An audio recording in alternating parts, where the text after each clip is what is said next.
안녕하세요. 저는 탕진주부로 흥청망청 살다가 물건을 줄이고 절약생활하는 40대 주부입니다. 아침부터 오픈런하고 왔어요. 명품백 오픈런은 아니고요. 계약은 했는데 고열로 아이가 학교에 며칠 못 갔어요. 아침부터 병원 오픈런 하고 왔습니다. 어플 이용하는 건 유료 구독으로 바뀌어 사용 안 하거든요. 아이도 컸으니 저 혼자 진료 시작 전에 후다닥 가면 10번 이내로는 현장 접수할 수 있어서 아침부터 병원 오픈런 뛰고 왔답니다. 요즘 세상 편리해진 덕분에 뭐든 돈. 그래서 저도 돈도 안 거릴 수가 없네요. 반나절 아르바이트 하는 일이 큰돈은 벌지 못하지만 아직 엄마 손길이 필요한 초등학생 아이 케어하기에는 시간적으로는 좋은 것 같네요. 요즘 의료 파업으로 병원마다 난리라 특히 아이들 아프면 정말 걱정이 많죠. 저희 아이도 코로나 이후 해열제 알레르기가 생겨서 열나면 엄마는 초비상이랍니다.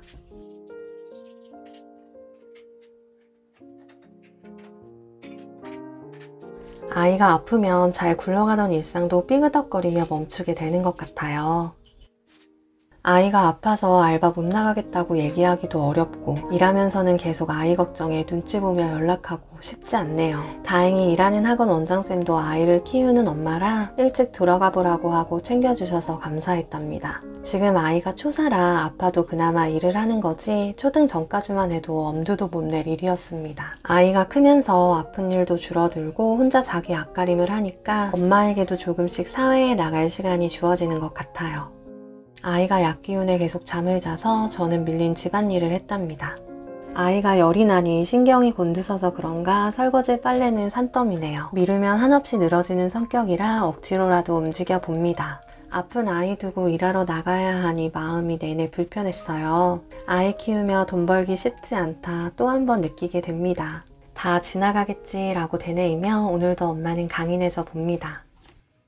저는 학원에서 행정 아르바이트를 하고 있고요. 쌤 대부분이 워킹맘들이라 아이 키우며 일할 때 애로사항에 대해 공감대가 같아서 좋아요. 아이 혼자 두고 나와서 걱정이 되었지만 수시로 연락을 했습니다. 아이에게 셀프 체온 재개하면서 조마조마한 마음으로 일을 했답니다. 아이가 많이 컸다고 생각했는데 역시 아프면 엄마 빈자리가 크네요. 아이가 입맛이 없어서 먹을 만한 것들 호다닥 장봐서 퇴근했습니다. 아이가 까불고 떠들던 일상이 얼마나 행복한 일인지 꼭 이렇게 아프고 나야 평범한 일상에 감사함을 느끼네요.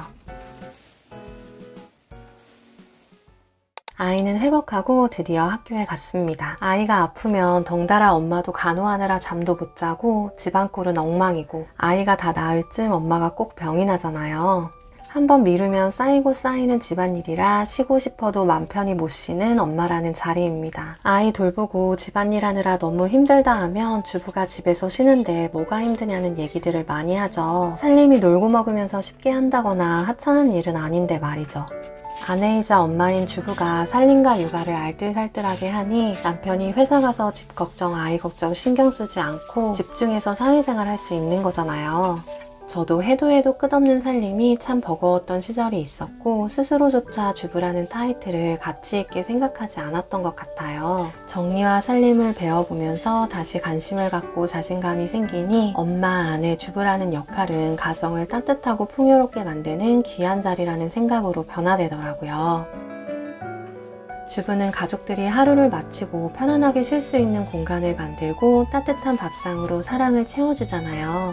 반복되는 집안일이 힘들고 살림살이는 나아지지 않는 것 같아도 내 존재가 있어서 가족들이 나가서 활기차게 하루를 보낼 수 있다고 생각하면 하찮게 보였던 집안일도 책임을 갖고 즐겁게 하게 되더라고요. 그러니 엄마가 육체적, 정신적으로 건강해야 집안이 따뜻하고 가정이 화목할 수 있는 것 같습니다.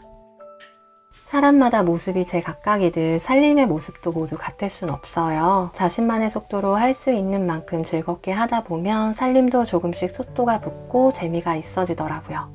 댓글에 집이 너무 깨끗해요 라는 글들을 적어주시는데요. 저도 처음부터 이러지 않았답니다. 살림 영상도 많이 찾아보고 동기부여 받고 조금씩 내 스타일로 치워보니 이제는 정리하는 게 예전만큼 어렵지 않고 살림 재미도 느끼고 있어요. 제 영상을 보시고 나도 한번 치워볼까 하는 작은 움직임을 들일 수 있다는 게 신기하기도 하고 저에게도 큰 기쁨으로 돌아오더라고요. 비움의 시작이 어려우신 분, 식비절약 매번 포기하시는 분, 챌린지 모임 만들면 참여해보실래요? 비움 또는 식비절약 소통하고 싶은데 원하시는 분 계시면 댓글 주세요. 살림 3대장이라고 하죠. 건조기, 식세기, 그리고 로봇 청소기. 드디어 저희 집에도 이모님이 오셨습니다. 삶의 질, 수직 상승, 나만 없었어 로봇 청소기. 와, 3대장으로 인정. 여러분, 드디어 저도 광고를 받았습니다. 매번 현란한 스냅으로 청소기 밀고 전깃줄 걷어차며 물걸레질 하던 저의 영상을 꾸준히 봤다고 하시더라고요. 로봇 청소기의 신세계를 경험시켜 주시겠다며 로보락을 협찬해 주셨습니다. 청소를 열심히 했더니 이런 일도 있네요. 하루에도 수백 통씩 오는 광고 메일들을 보면서도 광고를 하지 않았던 이유는 저에게 필요 없는 물건이었기 때문이에요. 로봇 청소기는 제가 사려고 마음먹고 있었고 로보락은 고민하던 브랜드 중 속해 있던 제품이라 냉큼 수락을 하였답니다. 로봇 청소기를 처음 써봐서 식세기 건조기 드렸을 때처럼 한껏 들뜬 마음입니다. 동그란 게 돌아다니면서 얼마나 깨끗하게 청소를 하겠어. 저도 로청 경험하기 전에는 이렇게 의심이 많았거든요. 저처럼 의심병이 있으신 로봇 청소기 입문자분들께 소개해드리면 좋을 것 같아서 영상으로 담아봤습니다. 처음 써보고 신기하기도 하고 재밌어서 좀 길게 찍어봤어요. 은근 로청이 청소하는 거 멍 때리기도 쾌감있고 재밌더라고요. 생각보다 소음이 적어서 매핑하는데 남편은 코 골고 자더라고요. 아이 학교 보내고 후딱 로봇 청소기 돌려보려고요. 어제 매핑 해뒀으니 연동된 앱을 끼고 청소를 시작했습니다. 이름도 만들어졌답니다. 로나미. 근데 로나미가 어제 매핑한 대로 가질 않는 거예요. 이상하다 싶었는데 경로를 학습하고 기억한 후 더 효율적인 경로를 찾아낸다고 해요. 이 제품은 로보락 큐레보 S라는 신제품이에요. 큐레보 S는 7000파스칼 초강력 흡입력으로 먼지를 빨아들인대요. 벽면에 최대한 착붙해서 먼지를 쓸어 담습니다. 저는 청소기 밀고 물걸레질을 했는데 큐레보 S는 쓸어 담고 물걸레질을 동시에 한답니다. 바닥 재질에 따라 물 조절도 가능하고 물걸레를 띄울 수 있어서 도크로 들어갈 때는 교차 오염도 막아준대요. 로청이가 청소를 다 하고 돌아다니니 나는 뭘 해야 되나 몸둘 바를 모르겠더라고요. 쉬지는 못할 팔자인가 봅니다. 로청이가 일하는 동안 저는 고상하게 창틀 먼지를 닦았습니다. 보시기 편하게 2배속으로 보여드려요. 칼각을 유지하며 물걸레질을 하는데 로봇 청소기의 의심이 걷어지는 순간입니다. 제가 스팀 물걸레질만 11년 차인데요. 정말 시원하게 닦아내더라고요. 살림에도 MBTI처럼 유형이 있잖아요. 저는 살림을 칼각이나 꼼꼼하게 못하는 편이고 쓸고 닦는 것에 힐링을 느끼는 유형인데요. 그래서 그런가 로봇 청소기가 각 잡고 깨끗하게 쓸고 닦아내는 걸 보고 있으니 속 시원하고 재밌더라고요.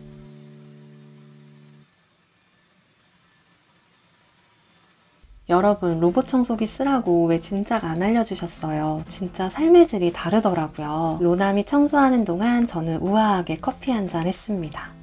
기술이 나날이 발전하면서 로봇 청소기도 신박한 기능이 정말 많더라고요. 청소를 하다가 물이 부족하거나 걸레가 더럽거나 배터리가 없잖아요. 스스로 도크로 돌아가서 재정비를 하더라고요. 그리고 마지막 청소했던 그 지점에 다시 와서 묵묵히 청소를 이어가는데 와, 대단하다. 요즘 가정적인 살림남들이 많아서 내심 부러웠거든요. 여러분, 열남편 부럽지가 않습니다. 남편을 새로 얻은 것 같아요. 약간 시지모태병을 앓고 있는 저는 고세를 못 참고 또 식탁을 닦았습니다. 해도 해도 끝이 없는 살림인데 로봇 청소기가 먼지 흡입 물걸레 청소를 해주니 저는 다른 일들을 할 수가 있어서 참 좋더라고요. 살림의 효율이 높아진 것 같습니다. 사실 청소하는 시간 빼면 알바 가기 전에 할 일도 많은데 너무 바쁘고 시간도 없었거든요. 이제는 시간 관리하기 더 수월할 것 같아요. 큐레보 S는 가구와 부딪힘을 최소화하고 물건 인식도 빨라서 의자 다리 사이를 요리조리 잘 닦더라고요. 로청이 일하는 동안 저는 가계부 정리도 했답니다. 경험하기 전에는 몰랐는데 정말 요즘 기계들 무섭도록 편리하네요. 집밥 매일 해먹는 주방 기름때 닦기 귀찮았는데 구역 설정 청소도 있어서 저녁에 호다닥 돌리기 좋더라고요. 미래에는 정말 우리가 할 일이 없을 것 같아요. 지금 이 큐레보 S도 스스로 걸레를 빨고 있습니다. 정말 세상이 천지개벽 중입니다. 40 이후 손목 관리, 관절 관리 해야 되는데 청소광인 저에게는 진짜 찐템이 아닐 수 없네요.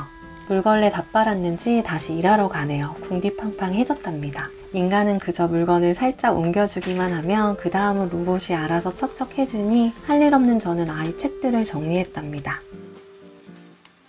저 이 다음에 소파 사게 되면 꼭 다리 있는 걸로 사려고요. 침대 아래 먼지구덩이 치우는 게 제일 싫었는데 사실 치우기도 귀찮아서 방치를 자주 하잖아요. 로청 제일 마음에 드는 게 구석 끝까지 가서 청소해주는 게 너무 좋더라고요. 평일에는 바빠서 주말에는 피곤할 테니 쉬게 하느라 저희 집 남편 가사 참여율이 제로거든요. 남편이 소파에 널브러져 있어도 로청이가 청소하고 돌아다니니 남편보다 낫네요. 가구 밑에 들어갈 때마다 희열이 느껴졌습니다. 집안의 오만 먼지를 다 쓸고 닦으니 신통방통해서 계속 쳐다보게 되더라고요. 큐레보 S는 금지구역 설정 기능이 있고요. 더 신박한 건 자기가 갇힐 것 같으면 금지구역 제한도 해요.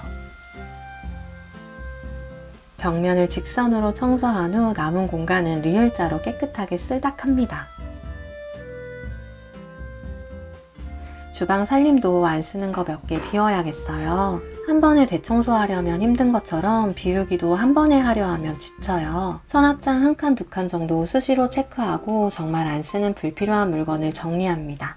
정리를 하다 보면 나에게 잘 맞는 물건을 찾을 수 있습니다. 우유팩은 잘 말려뒀다가 잘라서 보관해 둡니다. 우유팩이 고급 펄프라 재활용될 때 높은 부가가치를 가진다고 해요. 살림할 때 주로 사용했는데 한번 모아서 행정복지센터에 가져가 봐야겠어요. 메인 청소는 로봇 청소기가 하고 저는 오늘 먼지 털고 물건 비우고 살림이 한결 가벼워졌습니다. 이 스테이션에서 물걸레 자동 세척과 고온 건조, 먼지통 진공 비움까지 해준답니다. 제가 할 일은 가끔 오물통만 비워주면 된답니다. 집이 깨끗하다고 생각했는데도 이렇게 더럽네요. 퇴근하면서 장 보고 왔습니다. 고물가에 바구니 가득 차게 장 본 지가 언젠지 기억도 안 나네요. 과자값도 올라서 간식값 줄이기가 쉽지 않습니다. 일단 세일 표시 없으면 손이 안 가고요. 세일도 요즘은 1+1이 아니고 2+1 이런 식으로 하더라고요. 대기업들이 제 머리 꼭대기에 앉아 있다니까요. 저희 집은 밑반찬은 잘 먹지 않아서 메인 하나, 한 그릇 음식 위주로 차리게 되네요. 불고기가 질릴 때는 야채 잔뜩 넣고 전골식으로 먹어도 맛있어요. 만들기는 간단한데 잘 차린 듯 보여서 식탁에 올리기 좋답니다. 물에 쯔유 좀 섞어서 부어주면 고기 야채와 어우러져 맛있어지더라고요.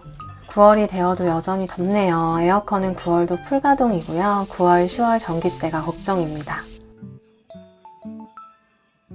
본격적인 전기세 폭탄은 9월, 10월 관리비더라고요.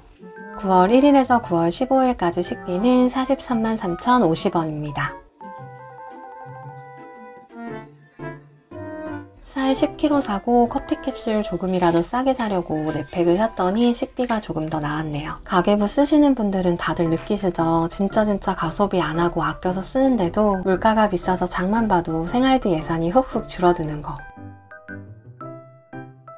마트 가면 본능적으로 할인 스티커부터 쭉 스캔하고요. 야채값도 너무 비싸서 최대한 싼 곳에서 산답니다. 사실 퇴근하고 와서 저녁 차리고 정리하고 다음날 아침에 몸이 막 쑤셔서 집밥 절약이 정말 쉬운 게 아니다 라는 걸 느끼고 있어요. 그래도 한 달을 잘 살고 나면 생각 없이 돈 쓸 때에 비해 생활비 저축 금액 자체가 너무 다른 게 보이니까 힘들어도 열심히 하게 되는 것 같습니다. 너무 힘들면 외식도 하고 배달도 시켜 먹고 하면 되는데 저란 인간은 과거로 회귀하려는 성질이 너무 강해서 최대한 집밥 습관을 만들어 보고 있습니다. 그래도 일주일에 한 번 정도는 배달 찬스가 단비 같은 존재입니다. 9월 15일까지 식비 포함 총 생활비는 55만 8,749원을 사용했습니다. 고물가에 예산 맞추기가 쉽지 않은데요. 어디 엄한 곳에 쓰는 것도 아니고 가족들 건강하게 집밥 먹이며 쓰는 돈이니 식비에 너무 스트레스 받지 말고 9월도 즐겁게 집밥해봐요. 오늘도 시청해주셔서 감사드리고 여러분 행복하세요.